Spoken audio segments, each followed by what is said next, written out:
नमस्ते, मैं राशि जाएंगे। आज पढ़ेंगे कक्षा 5 की हिंदी, जिसमें पाठ नंबर 5 अनोखी सूझ। ये कहानी है बहुत अच्छी। सूझ का अर्थ है अक्लमंदी। देखिए, अनोखी सूझ कहानी बहुत पुराने जमाने की है। उन दिनों देवताओं और दानवों में युद्ध होता रहता था। दानवों का अर्थ है राक्षस। दोनों पक्ष मिलकर एक बार प्रजापति के पास गए। प्रजापति का अर्थ है ब्रह्मा। वह जाकर बोले, मान्यवर, हम दोनों ही आपकी संतान है। संतान का अर्थ है औलाद। बताइए कि हम दोनों में बुद्धि में कौन बड़ा है। उनकी बात सुनकर प्रजापति मुस्कुराए। मन में सोचने लगी, किसे बड़ा बताऊं। देवताओं को बड़ा बताता हूँ तो दानव नाराज होते हैं, दानवों को बड़ा बताता हूँ तो देवता नाराज होते हैं। हो सकता है तब दोनों आपस में लड़ने लगे। बड़ा टेढ़ा प्रश्न था। टेढ़ा प्रश्न कहते कठिन प्रश्न। बड़ा बताए तो किसे बताए। कुछ सोचकर वे बोले, इसका उत्तर कल दूंगा। आप दोनों ही कल मेरे यहाँ भोजन पर आमंत्रित हो। भोजन के बाद बताऊंगा कि कौन बुद्धि में श्रेष्ठ है। दूसरे दिन दोनों पक्ष भोजन के लिए पहुँचे। दोनों को अलग अलग कमरों में बिठाया गया। ये दोनों कौन? यहाँ पे देवताओं दानवों को। वहाँ मिष्ठान करते मिठाइयों से भरे थाल भिजवा दिए गए। प्रजापति दानवों के कमरे में गए। उन्होंने कहा, आप लोग भोजन करें। शर्त यह है कि कोहनी को बिना मोड़े भोजन करना है। यही बात उन्होंने देवताओं से भी कही। प्रजापति की बात सुन दोनों परेशान हुए। वे एक दूसरे का मुँह ताकने लगे। मुँह ताकने का अर्थ है वही एक दूसरे की तरफ देखने लगे। समस्या थी, खाए तो खाए कैसे। कोहनी नहीं मुड़नी चाहिए, भोजन भी नहीं बचना चाहिए। प्रजापति की आज्ञा का अर्थ है आदेश का भी पालन होना चाहिए। देवताओं ने एक उपाय सोचा। कमरे के किवाड़ बंद किए, आमने सामने बैठ गए। लड्डू उठा कर एक दूसरे के मुंह में देने लगे। कुछ देर में थाल साफ हो गया। सारे लड्डू समाप्त हो गए।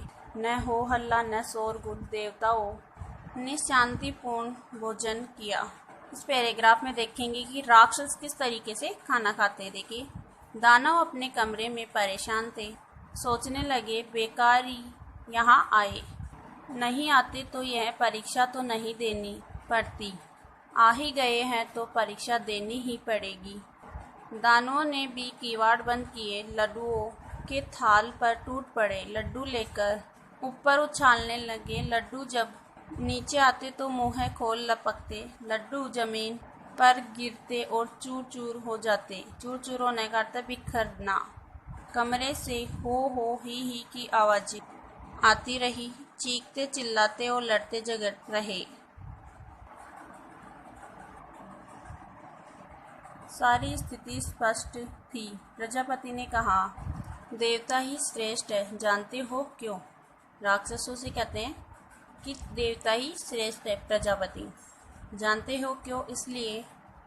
इसलिए कि उन्होंने सहकार का अर्थ सहयोग की भावना से काम किया है। खुद भी खाओ और दूसरों को भी खिलाओ। जियो और जीने दो, यह थी इनकी विशेषता।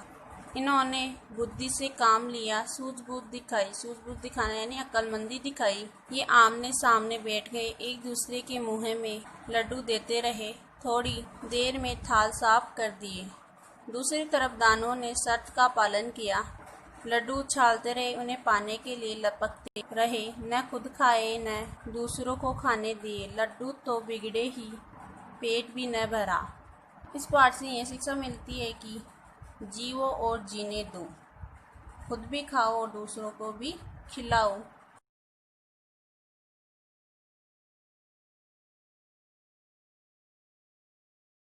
पाठ के प्रश्न उत्तर।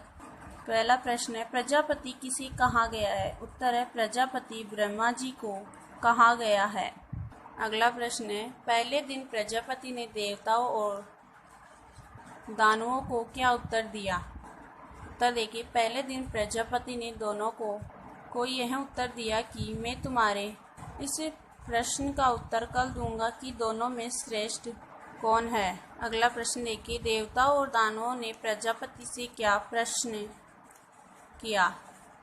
उत्तर है, देवताओं और दानवों ने प्रजापति से यह प्रश्न किया कि हम में से कौन अधिक बुद्धिमान है। अगला प्रश्न, प्रजापति ने भोजन करने के लिए किनको आमंत्रित किया। उत्तर है, प्रजापति ने भोजन करने के लिए देवताओं और दानवों को आमंत्रित किया। अगला प्रश्न है, प्रजापति ने भोजन करने की क्या शर्त रखी। उत्तर है, प्रजापति ने भोजन करने की यह शर्त रखी कि होनी को बिना मोड़े देवताओं और दानवों को भोजन करना है। अगला प्रश्न है, देवताओं ने अपनी सूझबूझ कैसे दिखाई। उत्तर है, देवताओं ने आपसी सहयोग से एक दूसरे को भोजन कराकर सूझबूझ दिखाई। अगला प्रश्न है, शोरगुल कौन कर रहे थे और क्यों। उत्तर है, शोरगुल दानव कर रहे थे। बिना कोहनी मोड़े लड्डू खाने के चक्कर में वे लड्डुओं को ऊपर उछालते मुंह में लपकते। इस चक्कर में कपड़े गंदे हो रहे थे, कमरा गंदा हो रहा था, इस कारण दानव शोरगुल कर रहे थे। अंतिम प्रश्न है, प्रजापति ने किसको श्रेष्ठ बताया और क्यों। देखिए उत्तर, प्रजापति ने देवताओं को श्रेष्ठ बताया क्योंकि देवताओं ने शर्त के अनुसार बिना कोहनी मोड़े अपनी सूझबूझ से एक दूसरे को लड्डू खिलाकर बुद्धिमानी दिखाई। इस कविता के पाठ के प्रश्न उत्तर यही समाप्त होते हैं। धन्यवाद।